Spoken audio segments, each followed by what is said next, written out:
At narito na naman ang mainit na balita mula sa mundo ng politika. Isang nakakagulat na pangyayari ang naganap ngayong araw sa loob ng isang public hearing nang biglang atakihin sa puso si Justice Secretary Crispin Boying Rimulya matapos umunong magwala at magtaas ng boses sa gitna ng mainit na diskusyon. Ang eksena ay naganap sa gitna ng investigasyon kaugnay sa umunoy mga anomalya sa Department of Justice kung saan si Rimulya isa sa mga paunahing personalidad na iniimbestigahan. Ayon sa mga testigo, tila nawala ng kontrol si Rimulya sa kanyang emosyon nang tanungin siya ng ilang mambabatas tungkol sa mga sensitibong issue. Ilang minuto matapos ang pagtatalo, bigla na lamang siyang bumagsak at hindi makahinga. Agad siyang dinala sa pinakamalapit na ospital at kasalukuyang inoobserbahan sa ICU. Nagdulot ito ng pagkabigla sa publiko at sa mga opisyal na dumalo sa pagdinig. Umani ng sari-saring reaksyon mula sa netizens ang insidente. May ilan na nagsasabing ito raw ay karma sa mga umano'y kapabayaan at katiwalang isinasangkot sa kanya, habang may iba naman na nananawagan ng respeto at panalangin para sa kanyang agarang paggaling. Sa social media, umusbong ang hashtag na karma ba to o hashtag hustisya para kay Rimulya na patuloy na pinagdedebatihan ng publiko. Habang nananatili pa sa ospital si Rimulya, patuloy naman ang investigasyon ng Kongreso. Sinabi ng ilang opisyal na kahit may dinaramdam si Rimulya, hindi ito makakaapekto sa proseso ng batas. Walang sino man ang nasa itaas ng batas. Ayon sa isang mambabatas, sa ngayon hinihintay pa ang opisyal na medical report at kung kailan siya maaaring bumalik sa kanyang tungkulin o kung siya'y kakasuhan sa mga aligasyon laban sa kanya. At yan nga ang mga balitang ating pagkakatutukan, at kung bago ka pa lamang sa aking channel ay huwag kakalimutang mag-like, share and subscribe para updated ka sa aming mga bagong balita dito sa Tatak Pinas.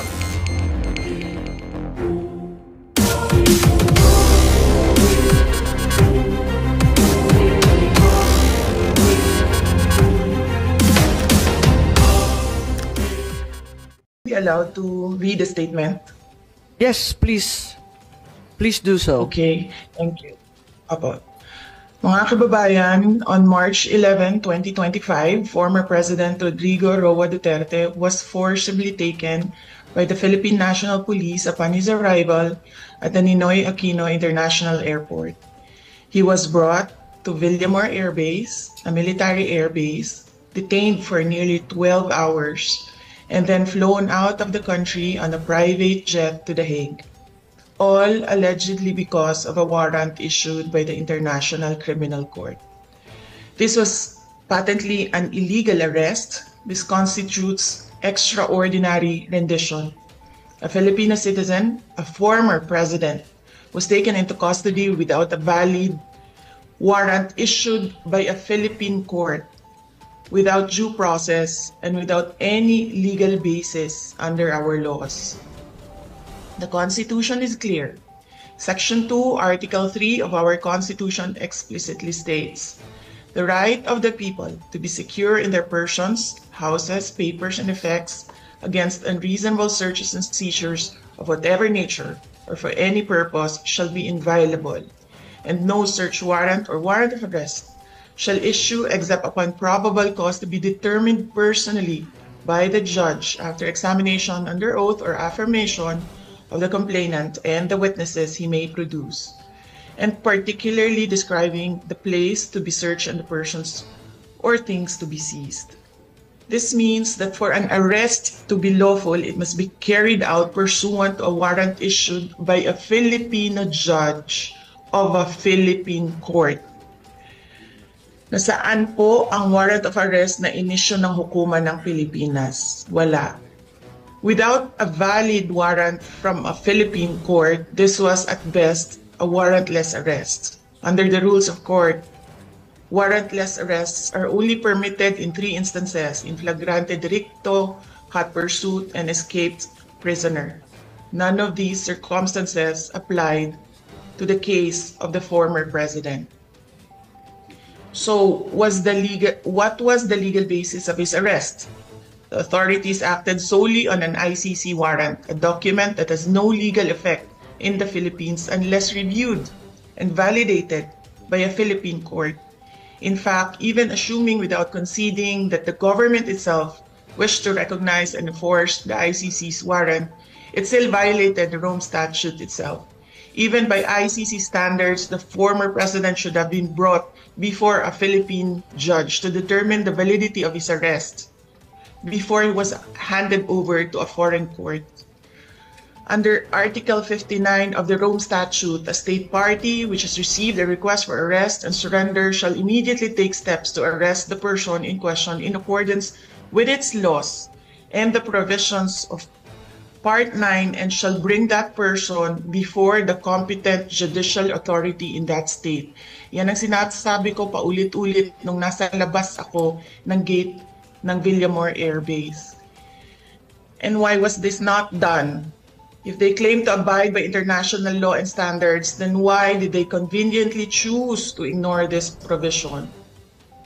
The fact remains that we are no longer a state party to the Rome Statute. We are no longer a member of the ICC. In fact, in a letter dated December 15, 2023, the President himself wrote to me, with respect to your concerns, legal or otherwise, on the investigation to be conducted by the International Criminal Court into the previous administration's war on drugs, I remain steadfast in my resolve that the jurisdiction of the ICC over the Republic of the Philippines after the effectivity of its withdrawal therefrom is very much in question. To this end, this government will not assist the ICC in any way, shape, or form. So if the government itself has declared non-cooperation with the ICC, why did the PNP violate this very policy and enforce a foreign warrant?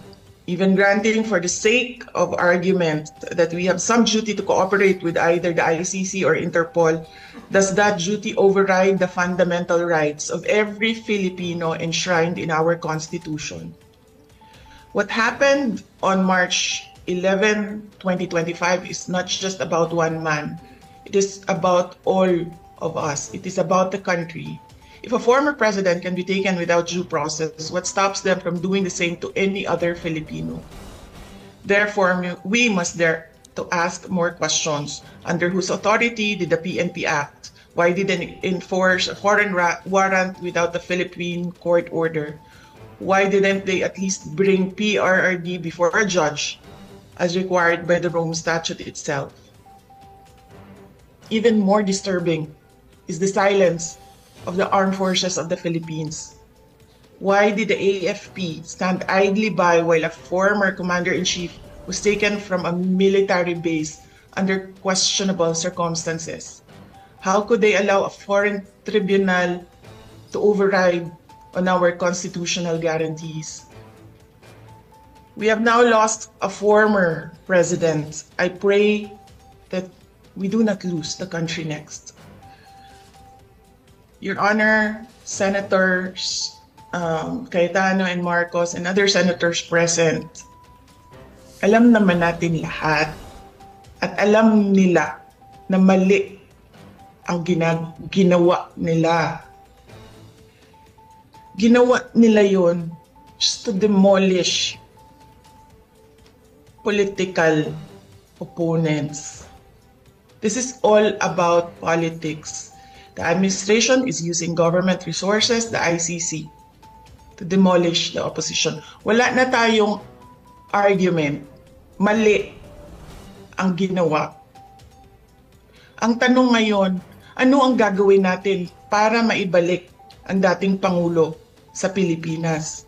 Kasi nag-iisa ako ngayon dito na gumagawa ng paraan para maibalik ang ating dating Pangulo sa ating bayan. Thank you. Maraming salamat sa ating Vice Presidente at hindi kayo nag-iisa. Lahat tayo ay naghahanap ng solusyon sa napakakomplikadong pangyayari.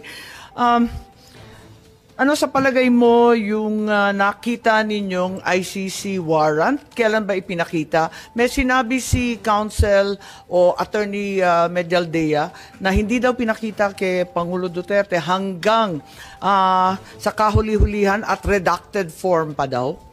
Tama po ba yun? Yes, Honorable Senator Marcos, ang nangyari kasi, merong ICC warrant. It was diffused to Interpol. It was given to Philippine authorities. hindi siya nagkaroon ng red notice. Kaya yung ibang bansa, hindi nila alam, wala silang notice na merong ganong warrant. Ang nangyari, ICC, Interpol binigay sa Philippine authorities. And the Philippine authorities or the Philippine National Police, in-implement nila yung warrant, diretso doon sa akusado, hindi nila dinala sa korte natin dyan sa ating bansa. Tama po. At yan ang pinag-uusapan namin kanina ni Executive Director Alcantara ng Transnational Crime na ang pinadala lamang ay isang diffusion. Ito ang kauna-unahang pagkakataon na ang warrant of arrest was honored by a member state. Samantalang diffusion pa lang to, wala pang compliance review, wala pang ibinibigay sa secretariat ng Interpol, walang task force yung Interpol at walang kaalam-alam yung commissioner ng Interpol. Ang sabi nga ng Interpol, si Presidente Duterte ay hindi wanted ng Interpol. Wanted daw siya ng ICC. Pinadala lang daw sa kanila. As a matter of fact, under Article 97, Section 4 of Interpol's own rules on the processing of data, it is very clear that there are so many requirements before any action can be taken. Kung pwede, ipakita natin ang itsura ng isang diffusion versus isang red notice. Ibang-iba po yun. Ni walang red notice at yung diffusion, parang sabi nga ni VP, parang tinimbre lang sa mga kasama sa Interpol na mga miyembro. Hindi dinaan sa mismong review. So, nais natin pag-usapan at tanungin kay Executive Director. Tama po ba yun? Diffusion is something not yet verified per the articles on processing data. Tama po ba yun? Kasi yan ang rules ng Interpol, hindi po ba? Ang diffusion po ay sa Article 97 ng Rules on Processing of Data is a standardized request Tama. to arrest, detain, or restrict movement Right. of accused. Tama, pero hindi Tama pa po. hindi pa siya verified, hindi pa siya naimbestiga at hindi pa nailalagay bilang opisyal. Wala pang task force, Tama wala po pang yan, tama po. compliance review. Pero hindi po ibig sabihin noon na wala siyang value. Pero Pareho po mismo yung Interpol, sinasabi po sa atin na first time daw na yung member state agad-agad in-acknowledge. Wala pa namang kaalam-alam. Ang mismong Interpol Secretariat, walang kamuang-muang kasi between states lang to, ICC lang at Interpol. whether it is a red notice or wanted person diffusion, obligado po tayong mag-comply. Hence, our job in the NCB is to distribute the diffusion notice. Nandyan, no? Pinapakita natin yung red notice sample versus yung diffusion order. Ibang-iba po, di ba, yung Magkaiba itsura? po, magkaiba po. Magkaiba, yung kay Arnie Teves yan, tsaka ito kay PRRD, ibang-iba po. Magkaiba po. Talagang hindi sila. Magkaiba So, po. admitido po ninyo, walang red notice. Yung red notice po, wala po siyang red notice. Walang dumating, ano? Merong tinatawag po na O, tama. Red so, diffusion. kung ganun, sinasabi, tulad ng sinabi ni VP, maobligasyon ang ating pamahalaan mag-cooperate, tumulong sa lahat ng request. Yung request, hindi naman ang galing sa Interpol Pinapaliwanag nga ng Interpol. Hindi naman amin wanted yan. Ang sinasabi, Philippines is obliged to cooperate when in fact it came from ICC. Paulit-ulit tayo kanina sa ICC, walang jurisdiction dito sa Pilipinas. Ba't natin kinikilala? FPRRD was not wanted by Interpol. It was neither verified or approved. Hanapin mo sa buong database ng Interpol, walang lumalabas. Hanggang ngayon, it's not there. Read out the email address from the letter. Nakita mo yung letter? ICC ang nakasulat. Walang Interpol kahit sa mismong diffusion. Anong obligasyon ng Pilipinas? Kapag hindi tayo nag-comply sa isang diffusion, anong mangyayari sa atin? Hindi na tayo bahagi ng Interpol? Paparusahan tayo? May parusa po ba? Not necessarily. Hindi po ganon. Kapag diffusion, what will happen? Gaya po na nasabi ko kanina, ang diffusion po at requesting for looking for wanted persons pareho lang po na ng red notice. Hindi po pareho yun. Ang hindi lang po siya, liwanag nito. ang pagkakaiba po niya, Kababasa mo lang ng Article 97, pambihira ka naman, Opo. sir. may pagkakaiba nga po eh. Kaya Kasi nga. yung red notice has to be processed by the Pero di ba yung kay notices. Congressman Arnie Teves, red notice na. Ayan, dinadaan pa rin sa proseso ng maliit at mahirap na bansa katulad ng Timor-Leste. Ayaw pa rin nila pumayag. Dahil ang sabi nila, dadaan muna ito sa korte natin. Ngayon tayo, lumundag tayo sa diffusion. Ano bang commitment natin? Anong mangyayari sa atin? Sinabi na natin, ICC has no jurisdiction. Tapos, ICC warrant has no effect. Tama ba yun? E di ano ngayon yung Interpol? May obligasyon ba tayo sa Interpol? Diffusion pa lang to. Obligado po. Obligado. Bakit obligado? Anong mangyayari kung di tayo sumunod? Katulad din po yan ng mga ibang red notices na hindi natin nakukuha, but obligado rin po tayo. Ano nga mangyayari? Anong parusa? Papaluin ba tayo? Tatanggalin ba tayo sa Interpol? Iisnabi na tayo ng buong kapulisan ng buong mundo? Hindi ko po masasagot yung gagawin ng Interpol sa atin, but masasabi ko po we have to comply with both the diffusion and the red notice. You have to. We need to. At we the need risk to. of what sanction? We need to. We need to. Ayan po yung we Okay. exert our maximum effort to comply with those requests. Nakakagulat lang po dahil kasi eto nga may obligasyon daw pero diffusion lang to at sabi ng Interpol first time daw nga nila na diffusion pa lang lumundag na at inaresto na kagad. Pero parang hindi naman to biglaan kasi General Marbil may memo kayo ng March 10, di po ba? May memo kayo sa kapulisan na mag-mobilize na agad-agad. Libo-libong pulis ang pinamobilize kahit hindi pa ninyo alam na may warrant. Sabi ninyo, hindi ninyo alam Asan yung memo? Nariyan kanina, di ba? Aalala po ba ninyo yung memo na yan? But anyway, ma'am, Hindi. Yung memo, tama po ba yan o mali yung binigay sa amin? 10 po ang nakasulat na date. Tama po ba yan? ma'am, tama po yan, no? Madam Chair, no?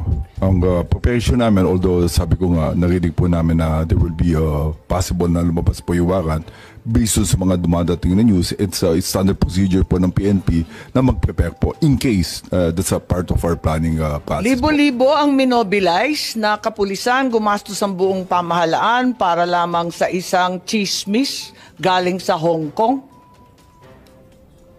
Sabi po ni Secretary John Vic na chismis lang naman ang umabot sa kanila. Hindi naman sila nakatanggap ng anumang katibayan Ma'am, it's a standard, Madam Chair, it's a standard procedure ng Philippine National Police kay Chismis. So, hindi, we have to prepare and plan kung ano pong mangyayari eventualities po. 7,000 po base sa chismis. Wala kayong No, we don't have any record ng 7,000. I believe Yun ang it, pinagmalaki sa dyaryo. Hanggang dyaryo lang naman kami.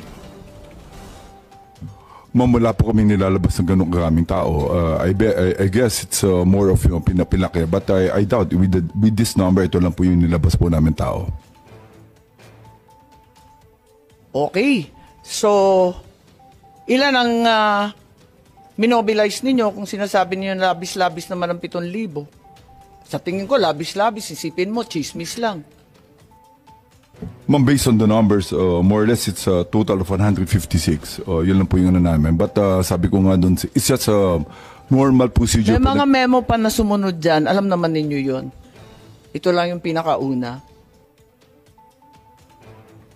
Madam Chair, I have to check po yung numbers ng tao natin. Bakit sinabi 7,000? Nagulat naman kami. Okay lang, pero mabalik dito sa ICC warrant, walang red notice at pati yung Timor-Leste inisnab yung red notice, ang atin lang diffusion. Sa diffusion ang liwaliwanag, kailangan extradition, kailangan in conformity with national laws. I think we've established that, and without pounding it into the ground, can we ask now, ipakita muna natin ang video ni Secretary Remulla or yung transcript dun sa budget hearing po nung nakaraang taon. Ang liwaliwanag po at maganda po ang paliwanag ni Secretary Remulla Boying. Opo.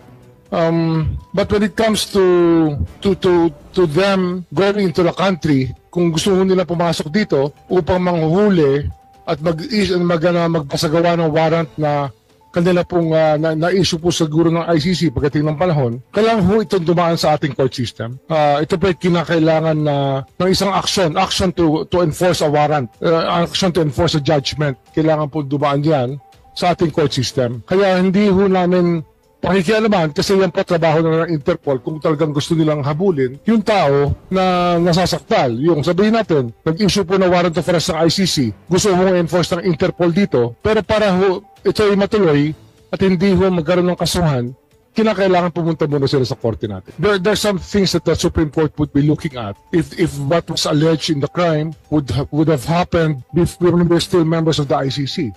That is one of the things that can be of importance to the courts when they do enforce a warrant, or if they will actually allow a warrant to be served in our country from an international tribunal.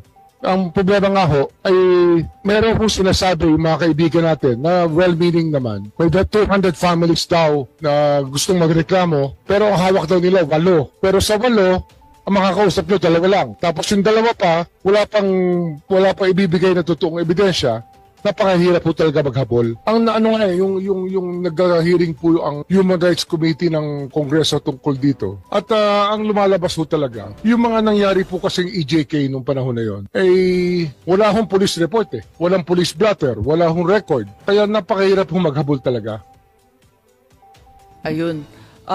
Napakaliwanag at napakaganda ng paliwanag ni Secretary Boying na sa ICC man yan, Interpol man yan, dadaan yan sa Korteng Pilipino. Ma'am, ano yan Ang general rule talaga, pag may foreign judgment, you have to enforce it in court.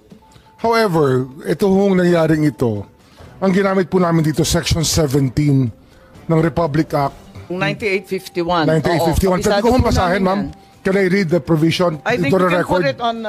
into the record?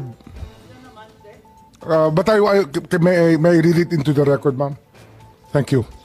In the interest of Andito naman justice, sa atin in the interest of justice, the relevant Philippine authorities may dispense with the investigation or prosecution of a crime punishable under this act if another court or international tribunal is already conducting the investigation or undertaking the prosecution of such crime. Instead, the authorities may surrender or extradite suspected or accused persons in the Philippines to the appropriate international court, if any, or to another state pursuant to the applicable extradition laws and treaties. That is Section 17 of Republic Act 9851. So Yes. ito po yung option na sinasabi ko kanina. Yes, at yan yung pinag-uusapan natin kay Attorney Medina. Baka ibig ninyo mag-comment kasi mahaba po yung sinulat ninyo tungkol dyan. 9851, Section 17 at saka si Senator Cayetano. Unahin po natin na unang ma-recognize si Attorney Medina lang po. Lahat tayo, kabisado natin yung 9851, alam natin yung Section 17, para rin yung Rome Statute, Article 59, sa panahong to na memorize na nating lahat. Attorney po. Thank you for the opportunity, Madam Chair. And with all due respect to our hardworking, brilliant Secretary of Justice, I beg to disagree purely on legal grounds. Again, constitutional, doctrine of constitutional supremacy. Whatever right that is granted by the Constitution cannot be diminished or be in derogation, cannot be diminished or lessened or stripped away by any statute. So if the Constitution guarantees that if a person is to be expelled from the Philippine territory by whatever means, a lawful order of the court is required, that grant that grant of the Constitution, that protection of the Constitution cannot be lessened by any statute. So that, in that case, 9851. So we have to interpret 9851 in accordance with the broad protection of the Constitution, which means that if you will surrender without judicial proceedings, that would be a violation. So there will be only a very narrow instance, there will be limited instances when surrender can be valid without judicial process. Yun lang po. Maraming salamat. Senator Cayetano, I think you wish to add something. When the SOJ was speaking, yung una kong temptation was to say that, as you said, no, evolution, legal theory, and for the public, no, to be fair, diba, that happens when lawyers meet, diba, na ito yung una kong theory, ito yung application, especially if there's no jurisprudence na prevailing, and even if there's jurisprudence, you can challenge that, of course, but the law enforcers have to follow prevailing jurisprudence. So kanina, what I was tempted to do is to ask you that, you know, when tempers are down and emotions are way, let's see which theory is better, no, whether you need a foreign, when a foreign judgment or foreign arrest warrant from a foreign court or different countries here, whether we need court order or pwedeng surrender. Having said that, when I was thinking about it, what about, sir, this situation? So let's say that law authorizes the government to surrender a Philippine citizen. But if that Philippine citizen is asking for his day in court in a Philippine court. Kasi kung, again, hindi ko nakita yung buong video, but nakita ko yung part. I think this is more from the videos na pinost allegedly taken by Kitty Duterte, di ba? But I just saw portions. So isang portion doon, nung una sinabi kay Presidente, former President Duterte na sa Hague ka dadalhin, sabi niya, patayin niyo na lang ako or you'll have to kill me. I'm paraphrasing. No, but ang point ko, if a person says that, that means he's disputing it. So my point, assuming for the sake of argument, as the state, the Philippine government, can choose Article 17 to surrender, does that take away from the person being arrested the legal remedy of questioning the action of the executive before Philippine courts? The option is always there if it can be done. But under the circumstances, it could not be done. So no effort was made to get any warrant from a Filipino court? I think that they were, the whole time that everything was happening until the evening, there were even attempts to show fake orders of the courts saying that there is a TRO on the action of the PNP. Yes, I believe that this was being showed by E.S. Medialdea. Am I correct, General Torre? E.S. Medialdea was showing them text messages that there was a TRO.